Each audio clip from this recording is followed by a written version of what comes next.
Hi students, welcome to KC Botany. நம்ம இந்த இடத்துல 10th and 12th ஸ்டூடெண்ட்ஸ்க்கு குவார்டர்லி எக்ஸாம்ஸ்க்கான ஒரு மாஸ்டர் ஸ்டடி பிளான் தான் பார்க்க போகிறோம். டாப்பர் ஸ்டூடெண்ட்டுக்கு அண்டு நான் கொஞ்சம் ஸ்லோவாக தான் படிப்பேன் அப்படிங்கிற ஸ்லோலினர் ஸ்டூடெண்ட்ஸுக்கும்.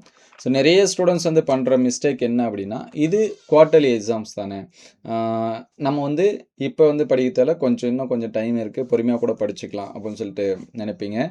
குவார்டர்லி எக்ஸாம் ஏன் இம்பார்ட்டன்ட் அப்படின்னு சொல்லிட்டு ஃபஸ்ட்டு வந்து பார்த்துரும். எதனால் நம்ம வந்து இம்பார்ட்டன்ஸ் அப்படின்னு சொல்கிறோன்னா, இப்போ உதாரணத்துக்கு குவார்டர்லி போர்ஷன் அப்படின்னு சொல்லி பார்க்குறப்ப நமக்கு மொத்த சிலபஸே ஒரு 10 லெசன் இருக்குது அல்லது ஒரு 20 லெசன் இருக்குது அப்படின்னா, இதில் பாதி தான் 50% தான் நமக்கு வந்து கேட்பாங்க. ஒரு 5 லெசன், இதில் வந்து ஒரு 10 லெசன், இந்த மாதிரி தான் நமக்கு வந்து கேட்பாங்க.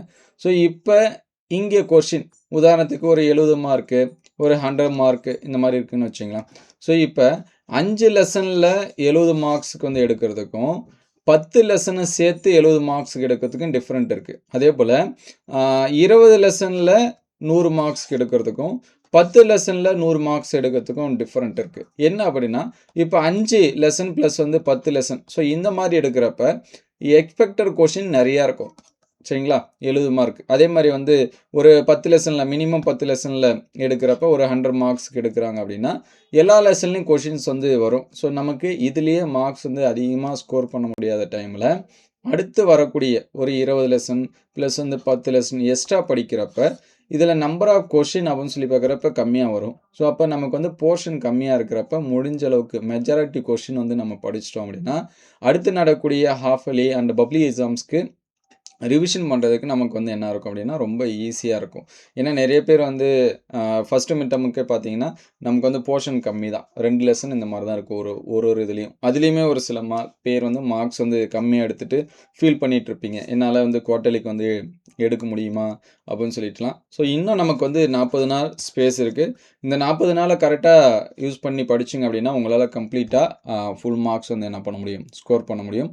நம்ம எல்லா சப்ஜெக்ட்டுக்கும் 10th 12th எல்லாத்துக்குமே இம்பார்ட்டன்ட் கொஷின், ப்ரீவியஸ் இயரில் நடந்த கொஷின் அது எல்லாமே அப்டேட் பண்ணிகிட்ருக்கோம். ஸோ ஃபஸ்ட்டு நிறைய ஸ்டூடெண்ட்ஸ் வந்து படிக்க தவறுது என்னென்னா லாங்குவேஜ் இப்போ தமிழ் இங்கிலீஷ் எக்ஸாம்பிளுக்கு இருக்குது அப்படின்னா அதை நம்ம வந்து பொறுமையாக படிச்சுக்கோம், நமக்கு வந்து லாஸ்ட்டில் பின்னாடி படிச்சுக்கோம் அப்படின்னு சொல்லிட்டு ஒரு சில பேர் அதை சரியாக படிக்கிறதில்ல.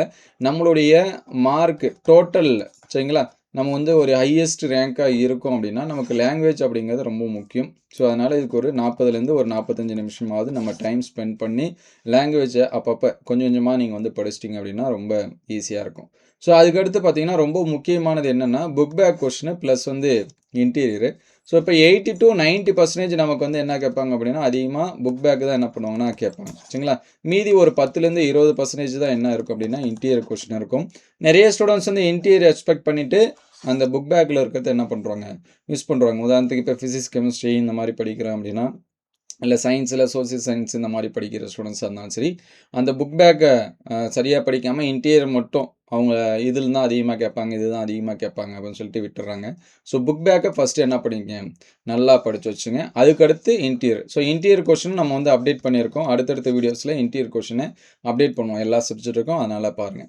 சார் நான் கொஞ்சம் ஸ்லோவாக படிப்பேன், எனக்கு கம்மியாக தான் படிக்க முடியும் என்னால் அப்படிங்கிற ஸ்டூடெண்ட்ஸு, ஸோ ஃபஸ்ட்டு நீங்கள் 1 மார்க்ஸ் வந்து என்ன பண்ணுங்கள், நல்லா தரவு பண்ணுங்கள். எப்பயுமே நீங்கள் டாப்பர்ஸாக இருந்தாலும் சரி, ஸ்லோலினர்ஸாக இருந்தாலும் சரி, புக் பேக்கில் இருக்கக்கூடிய 1 மார்க்ஸ் அது மட்டும் மிஸ் ஆகக்கூடாது. இப்போ உதாரணத்துக்கு ஒரு 10 1 மார்க்ஸ் கேட்குறாங்க அல்லது 20 1 மார்க்ஸ் வந்து கேட்குறாங்க அப்படின்னா நீங்கள் அந்த 10 ப்ளஸ் வந்து ஸோ இதில் அந்த 10க்கு 10, இப்போ உதாரணத்துக்கு ஒரு 10 1 மார்க்ஸில் 8 கேட்குறாங்க அல்லது ஒரு 20ல் 15 கேட்குறாங்க அப்படின்னா அந்த 15 நம்ம வந்து என்ன பண்ணக்கூடாது, மிஸ் ஆகக்கூடாது. சரிங்களா, இன்டீரியர் நம்ம வந்து மிஸ் பண்ணக்கூடாது, அதுக்கேற்ற மாதிரி படிச்சுக்கணும். இருந்தாலும் நம்ம புக் பேக்கை ஃபஸ்ட்டு என்ன பண்ணணும், இம்பார்ட்டன்ஸ் கொடுத்து என்ன பண்ணுங்க, படிங்க. அதேமாதிரி 1 மார்க்ஸ் நம்ம சாப்டர் வைஸாக அடுத்தடுத்து என்ன பண்ணுவோம், அப்டேட் பண்ணும். ரெண்டாவது பார்த்தீங்க அப்படின்னா டயக்ராம் பேஸ்டு இருக்கக்கூடிய கொஷின்ஸ் முடிஞ்ச அளவுக்கு நீங்கள் சயின்ஸ் படிச்சிங்க, அதே மாதிரி 12th சயின்ஸ் குரூப்பாக இருந்தீங்கன்னா டயக்ராம் பேஸ்டு கொஷினை என்ன பண்ணுங்கள், நல்லா படிச்சுங்க. அதேமாதிரி ப்ராக்டிக்கல் கான்செப்ட் இருக்கக்கூடியது நல்லா படித்து என்ன பண்ணிங்க, அண்டர்ஸ்டாண்ட் பண்ணி படிச்சுங்க. ஒரு ஸ்டோரி மாதிரி கூட நீங்கள் என்ன பண்ணி வச்சுக்கலாம், ஞாபகம் வச்சு படிச்சுக்கலாம். நிறைய பேர் அந்த ஒரு எதனாச்சும் ஒரு இது வந்து கான்செப்டாக வச்சுட்டு படிச்சிங்க அப்படின்னா ஈஸியாக உங்களுக்கு என்ன பண்ணும் அப்படின்னா புரியும். ஃபஸ்ட்டு நீங்கள் வந்து டயக்ராம் கொஷினை நல்லா பார்த்துங்க. அதுக்கடுத்து ரிப்பீட்டட் கொஷின், இயர் கொஷினில் ரிப்பீட்டட் கொஷின். உதாரணத்துக்கு நம்மளே நிறையா கொஷின்ஸ் வந்து அப்டேட் பண்ணிகிட்ருக்கோம். அதே மாதிரி ஆன்லைனில் நம்ம செக் பண்ணாலே நிறைய கொஷின் பேப்பர்ஸ் இருக்குது. ப்ரீவியஸ் இயரில் ஒரு 2 3 டிஸ்ட்ரிக்ட் கொஷின் பேப்பர்ஸ் எடுத்து பார்த்தீங்க அப்படின்னா ரிப்பீட்டட் கொஷினில் நீங்கள் நல்லா படித்தாலே போதும். உங்களால் இப்போ ஒரு 70 மார்க்குக்கு வந்து படித்து நடக்குது அப்படின்னா நீங்கள் 60 ப்ளஸ் எடுக்கலாம், அல்லது 50 ப்ளஸ் மார்க்ஸு உங்களால் மினிமம் என்ன பண்ண முடியும், ஸ்கோர் பண்ண முடியும். அதனால் அதை வந்து நல்லா பார்த்துங்க. அதுக்கடுத்து படிக்கிற டைம் அப்படின்னு சொல்லி பார்க்குறப்ப, இப்போ ஒரு மார்னிங் அப்படின்னா ஒரு 5 to 6:30 வரைக்கும் நல்லா படிங்க. ஈவினிங்கில் வந்து பார்த்தீங்கன்னா 6:30 to ஒரு 8:30, நைட்டில் பார்த்தீங்கன்னா 8 to 9:30. ஸோ இப்போ மார்னிங் நான் வந்து படிக்கிறேன் அப்படின்னா உங்களுக்கு எது கொஞ்சம் டஃப்பாக இருக்கிற மாதிரி இருக்கோ அந்த கான்செப்டை, அந்த டாப்பிக்கை எடுத்து என்ன பண்ணலாம், மார்னிங்கில் படிக்கலாம். ஸோ ஈவினிங் வந்தீங்க அப்படின்னா கொஞ்சம் ரிலாக்ஸாக உங்களுக்கு வந்து ஈஸியாக இருக்கிற மாதிரி இருக்கக்கூடிய டாப்பிக்கு அதை வந்து ஈவினிங் டைமில் படிக்கலாம். ஸோ அதுக்கடுத்து பார்த்தீங்க அப்படின்னா நைட் டைமில் நீங்கள் மார்னிங் அண்டு ஈவினிங்கை படித்ததை குயிக்காக ஒரு ரிவிஷன் பண்ணலாம். ஒரு 2 சப்ஜெக்ட் படிச்சிங்க. இப்போ உதாரணத்துக்கு 10th இருந்தீங்க அப்படின்னா சயின்ஸ் சோசியல் படிச்சிங்கன்னா அதை வந்து ஒரு ரீகால் பண்ணலாம். அல்லது மேக்ஸ் இதெல்லாம் சம்மு போட்டு பார்த்தீங்கன்னா அதை வந்து ரீகால் பண்ணிக்கலாம். அதே போல் தான் 12க்கும். ஸோ மார்னிங் அண்ட் ஈவினிங் கொஞ்சம் மார்னிங் டஃப்பாக இருக்கிறதும் ஈவினிங் கொஞ்சம் ஈஸியாக இருக்கிறதும். ஸோ ஃபைனலாக அன்னைக்கு டே என்ன படித்தோம் அப்படிங்கிறத ரீகால் பண்ணிங்க, டெய்லியும் ரொட்டீனாக அதை பண்ணிங்க அப்படின்னா கண்டிப்பாக உங்களால் என்ன பண்ண முடியும் அப்படின்னா அதிகமான மார்க்ஸ் வந்து ஸ்கோர் பண்ண முடியும். ஸோ மார்னிங் நான் இந்த சப்ஜெக்ட் படிக்கணும், ஒரு தமிழ் இங்கிலீஷ் வந்து படிக்கணும், அல்லது வந்து மேக்ஸ் எனக்கு வந்து புரியல, அல்லது ஃபிசிக்ஸ் கெமிஸ்ட்ரி புரியல அப்படின்னா நீங்கள் மார்னிங் டைமில் அதை கொஞ்சம் என்ன பண்ணலாம், படிச்சுக்கலாம். ஸோ ஈவினிங் வந்து நான் எந்த சப்ஜெக்ட் கொடுத்தாலும் படிப்பேன், கொஞ்சம் ஈஸியாக இருக்கிற மாதிரி இருந்துச்சுன்னா இன்னும் நல்லா படிப்பேன் அப்படின்னா நீங்கள் ஈவினிங் டைமில் அந்த 2 ஹவர்ஸ் வந்து என்ன பண்ணிக்கலாம் அப்படின்னா ஈவினிங் டைம் இதை வந்து என்ன பண்ணிக்கலாம், படிச்சுக்கலாம். ஸோ படித்ததை நீங்கள் வந்து ரீகால் பண்ணிக்கலாம். ஒரு நாளைக்கு ஒரு 2 சப்ஜெக்ட், ஒரு 3 சப்ஜெக்ட் அப்படின்னு சொல்லி போடுங்க. ஒரு 2 நாள் அப்படின்னா 5 சப்ஜெக்ட், சரிங்களா? அல்லது 3 நாளைக்கு 5 சப்ஜெக்டை வந்து கவர் பண்ணணும், அந்த மாதிரி பார்த்துங்க. மார்னிங் ஒரு சப்ஜெக்ட்டு, ஈவினிங் வந்து ஒரு சப்ஜெக்ட்.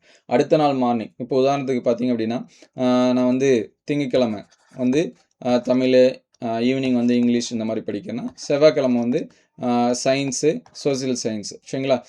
அல்லது இது கூட வந்து மேக்ஸ், தமிழ் இங்கிலீஷ் படிக்கிறப்ப நான் மேக்ஸே எக்ஸ்ட்ரா படிச்சுக்கோங்கன்னா 2 நாள், அல்லது வந்து 3 நாள் அப்படின்னா தமிழ் இங்கிலீஷ் மேக்ஸுக்கு வந்து தனியாக புதன்கிழமை இப்போ தனியாக மேக்ஸ் மட்டும் நான் இன்றைக்கி வந்து பார்க்குறோம். ஸோ இந்த மாதிரி நீங்கள் வந்து டெய்லியும் படிச்சுங்க. கிளாஸில் டெஸ்ட் வைக்கிறாங்க, அதை பார்க்கணும் அப்படின்னா அது எல்லாமே உங்களுக்கு என்ன இருக்கும் அப்படின்னா ஈஸியாக இருக்கும். ஸோ இந்த மெத்தடை ஃபாலோ பண்ணி பாருங்கள். உங்களுக்கு எக்ஸாம் ப்ரிப்பரேஷனில் எதனாச்சும் டவுட்டு இருந்துச்சு, கொஷின்ஸில் எதனாச்சும் டவுட் இருந்துச்சுன்னா கமெண்ட் பண்ணுங்கள்.